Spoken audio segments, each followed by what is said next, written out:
Olá pessoal, vamos dar início a mais um vídeo e agora vamos falar um pouquinho sobre sistema respiratório.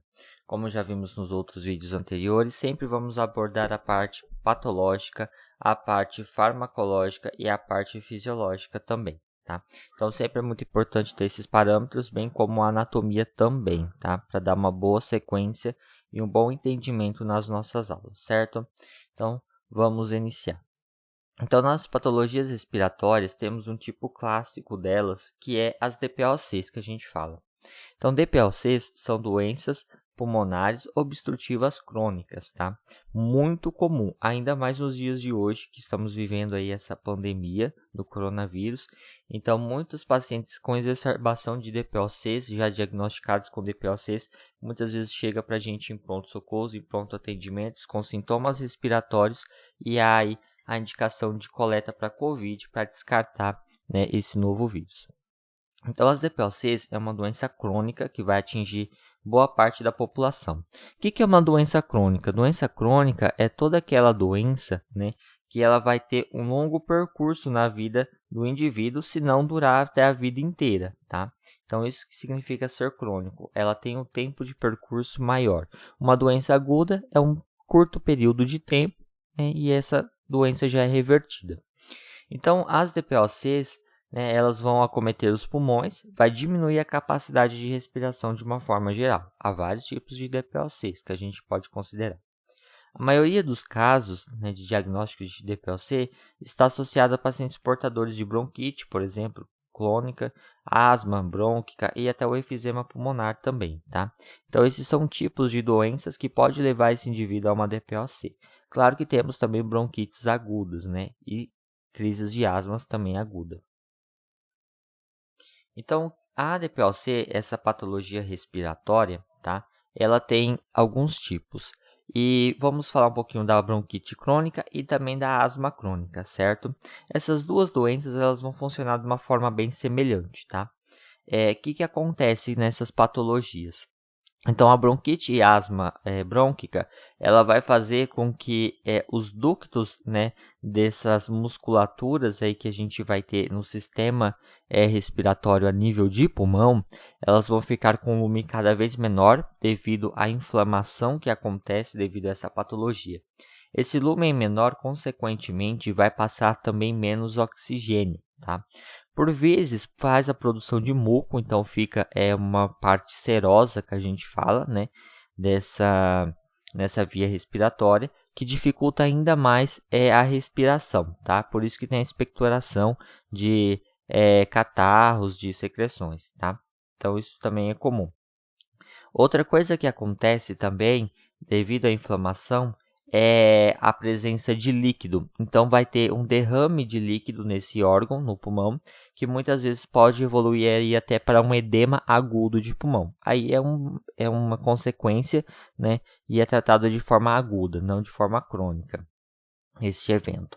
Então, como a gente vê nas imagens, né, então aqui a gente tem uma via aérea normal. Olha a diferença dessa via aérea, do lumen dela, tá? E aqui uma via aérea de um portador de asma crônica, então ela já reduz significativamente, né? E aqui, ó, um portador de uma crise de asma, tá? Então, provavelmente aí um indivíduo com até um efizema. Então, muda completamente aí a formulação e o lumen, né, dessa minha via aérea, e dessa forma faz com que esse oxigênio chegue bem pouco aos alvéolos. A gente vai ver que o efizema pulmonar ele vai atingir mais essa parte alveolar, uma parte mais à frente do sistema aí respiratório, que vamos ver mais adiante. Então aqui, o efizema respiratório dentro das DPOCs, né? Então aqui vocês estão percebendo que só estamos apresentando essas patologias para vocês. Isso é uma forma de revisão rápida, tá? Então o efizema pulmonar, ele vai atingir o pulmão também. Como a gente pode ver aqui, ó, ele vai dar esse aspecto, tá? De velho, né? Um aspecto muito feio, até deformoso para minhas estruturas respiratórias, tá? Isso acontece devido a uma degradação aí da parte muscular, tá? Devido a essas injúrias causadas pelo efizema. O efizema pulmonar, a gente pode dizer que ele altamente acontece na população devido ao uso de cigarros ou de agentes irritantes de via aéreas por um tempo prolongado, tá? Então, esse meu órgão ele vai perder a sua elasticidade. Os alvéolos não vão mais se expandir, né? Eles vão ficar rígidos, assim como a estrutura pulmonar também. Então, ela não tem uma boa expansão, então ela não ventila de forma adequada. E a troca gasosa fica, com certeza, muito comprometida nesses casos. Então, aqui a gente tem na figura um alvéolo normal, então ele tem uma coloração diferente também, certo? Um tamanho diferente. E aqui do lado, um alvéolo com um efizema, tá? Então, a gente pode ver que aqui, ó, os ductos de passagem de ar é menor, né? Ficam menor comprometidos. E os alvéolos, eles não têm a expansibilidade normal de um alvéolo comum, tá? Então, isso vai prejudicar, consequentemente, a troca gasosa, esse efizema pulmonar. Então, vamos voltar e falar um pouquinho mais adentro dessas doenças.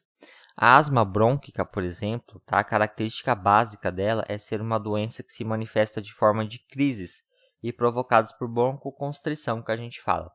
Então, essas crises de asma brônquica, né, elas vão causar uma broncoconstrição. É tipo uma vasoconstrição, mas aqui no brônquio. Então, esse brônquio ele vai reduzir o seu tamanho significativamente, né, ele vai se contrair, e isso faz um fechamento das vias aéreas, tá? E tudo isso causa uma inflamação e uma contração da musculatura desse órgão, que vai diminuir a entrada de gases, no caso de oxigênio, certo? E dessa forma, o contato com os alvéolos é menor e assim há uma menor captação de oxigênio em nível dessas estruturas. A inflamação ela sempre ocorre, tá? Por causa dessa injúria da asma. Aí tem a fisiopatologia que acontece, tudo, mas é mais denso tudo isso, e acredito que vocês já aprenderam em patologia ou pelo menos em saúde do adulto. Então a gente pula essa parte, tá? Na asma, esse broncoespasmo ele é reversível, tá? De forma espontânea. Então, ou ele vai melhorar sozinho, ou ele vai melhorar de acordo aí com a ajuda medicamentosa, com tratamento, tá? Então, sendo assim, ele é um mal-estar e geralmente ele é passageiro, ele não é muito duradouro, no caso da asma brônquica. Quando é vencida essa crise, a pessoa volta ao normal. Então, ela volta com suas estruturas normais, assim como era antes, tá? Então, são pequenas crises que vai ter ao longo de épocas específicas do ano ou em contato com alguma substância irritante de vias aéreas. Atentando, então, é fundamental lembrar que mesmo com esses aspectos relativamente benignos, é uma patologia grave que pode evoluir até aí para uma crise e essa crise levar a um óbito, né? Se fazer uma broncoconstrição muito severa, esse indivíduo pode aí ficar sem oxigenação adequada e até evoluir para óbito, tá? Isso pode acontecer. Já na bronquite crônica, então aqui a gente já tem algo mais crônico, então não é algo tão passageiro. Na bronquite, ela é uma inflamação dos brônquios, como o nome já fala, né? Bronquite. Então, uma inflamação desses brônquios vai ocorrer quando os seus músculos e cílios, né, que são os cílios dessa musculatura, eles param de eliminar o muco presente nas vias respiratórias. Então, quando está muito secretivo, né, devido à inflamação, vai ter essa secreção. Por si só, né, sem nenhuma patologia, já tem níveis de secreções. E aí para de eliminar e o funcionamento desses cílios e músculos eles param. Então não elimina esse muco, esses resíduos que tem nas vias aéreas, tá?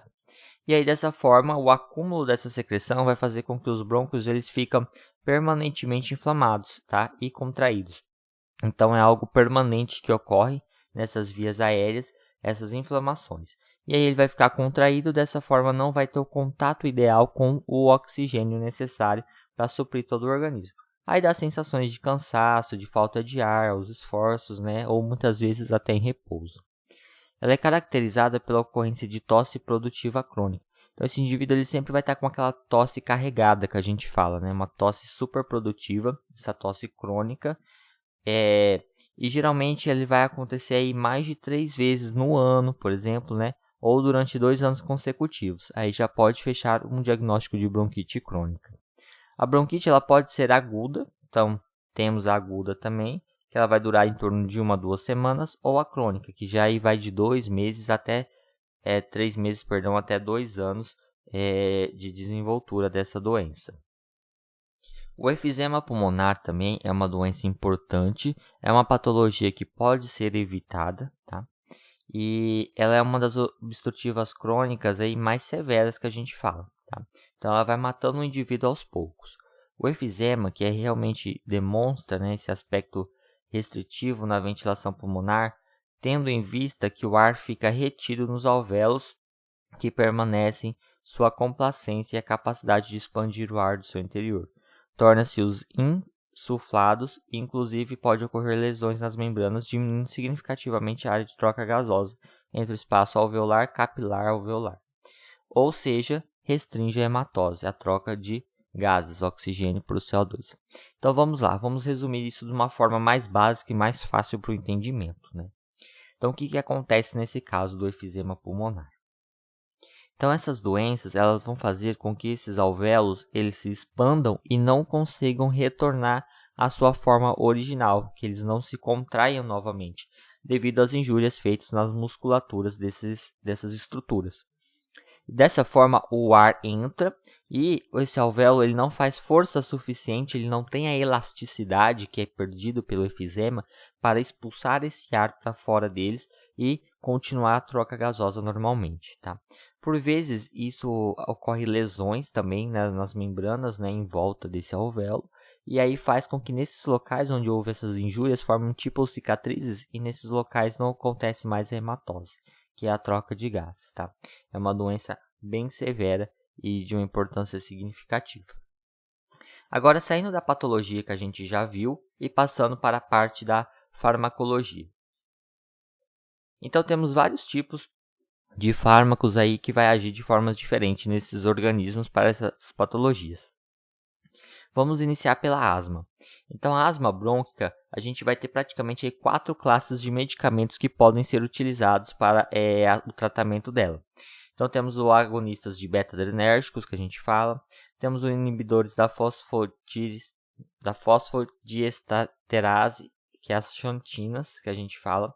Temos os agonistas muscarínicos, que são os anticolinérgicos, e os anti-inflamatórios esteroides, que são os corticoides, né? Bem famosos por reter líquido, fazer edemas, inchar os organismos, certo? Não é recomendado que se use por um tempo muito prolongado esses tipos de fármacos, certo?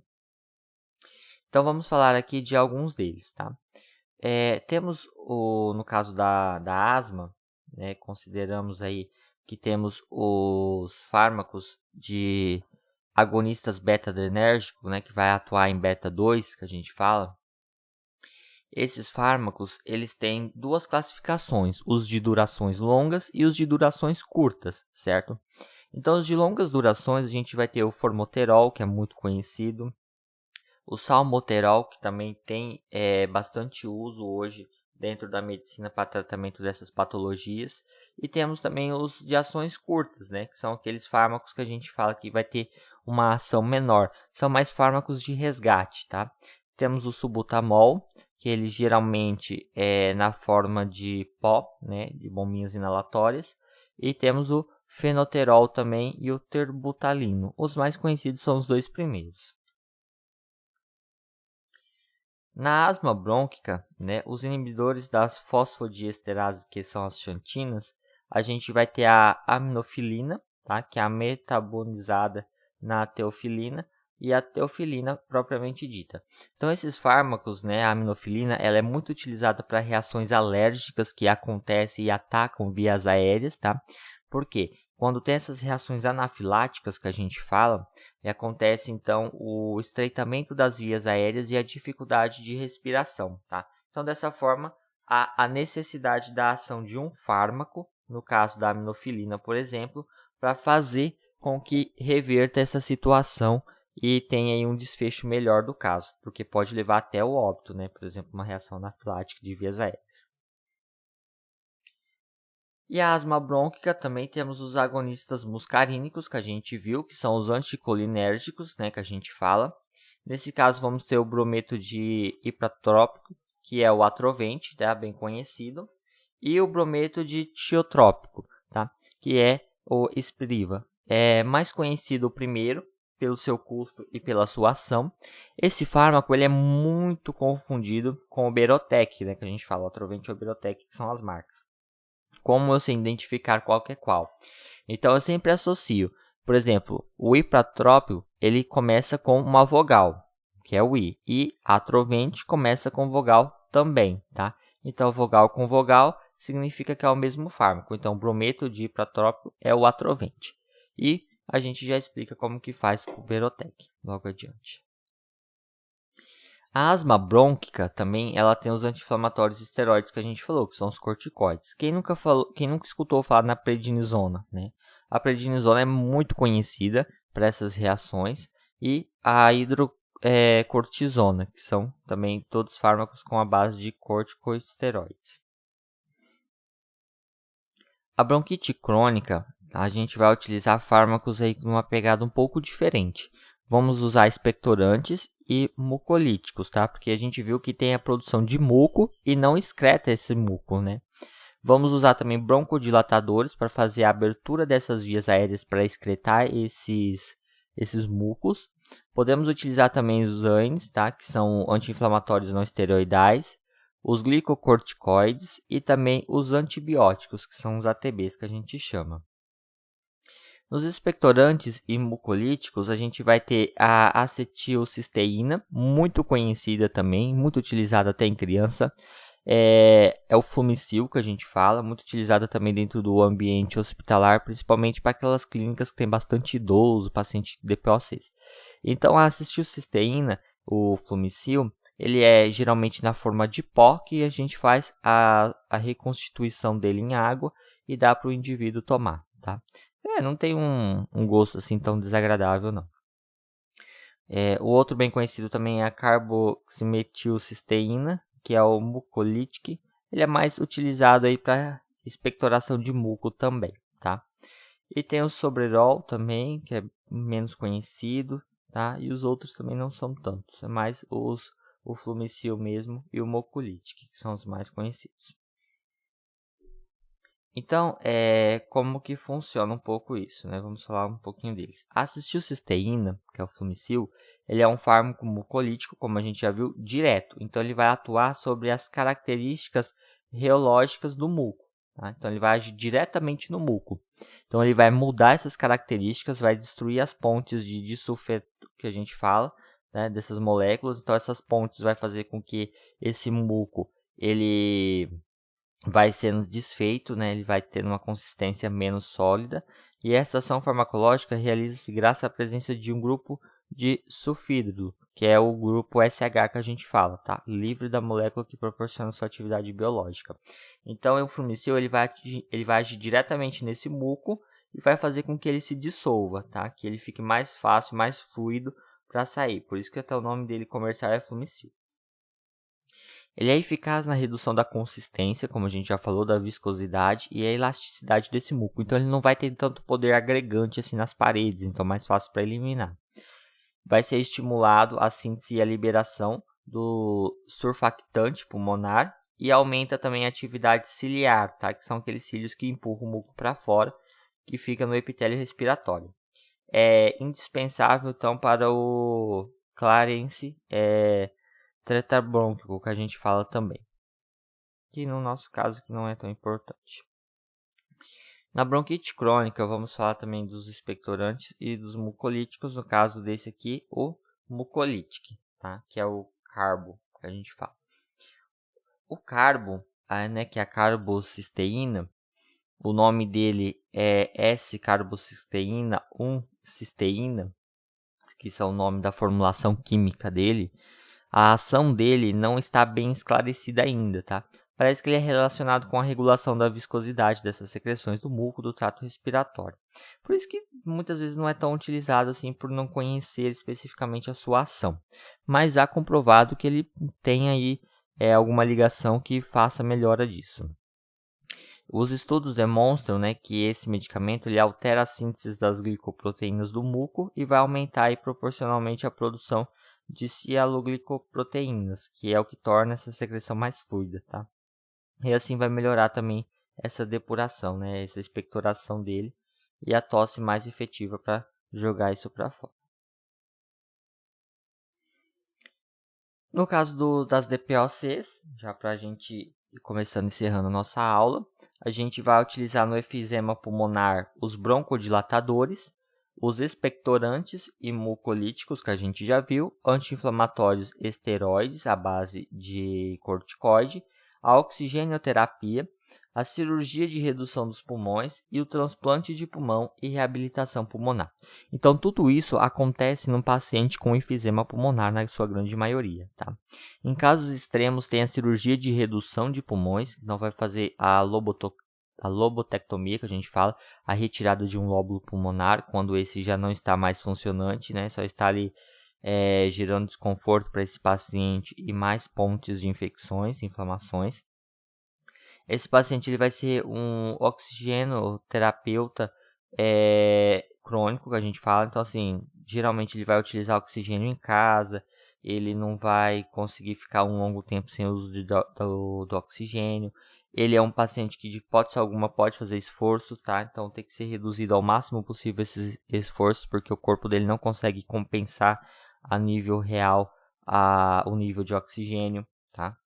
Os broncodilatadores é para fazer a dilatação desses brônquios com enfisemas para que aconteça uma melhor troca gasosa. E os anti-inflamatórios para diminuir a inflamação nessas estruturas.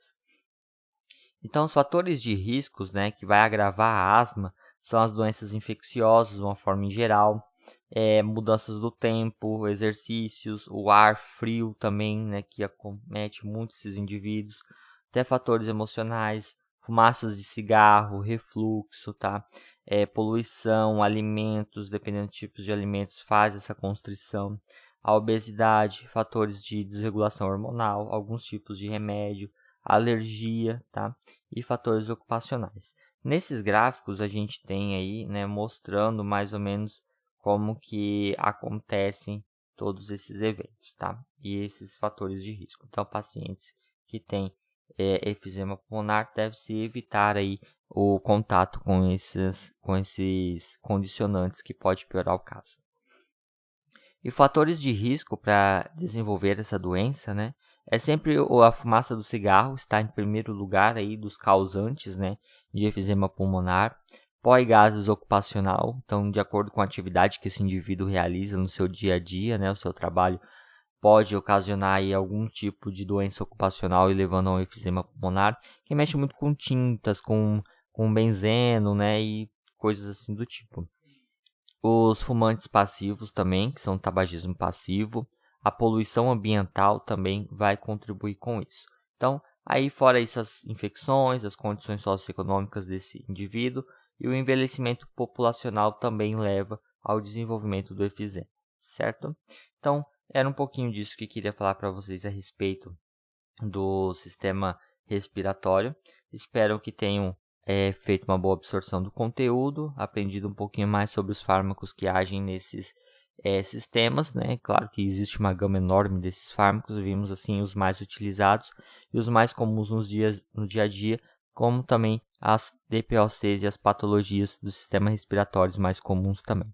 Um forte abraço, até o próximo vídeo.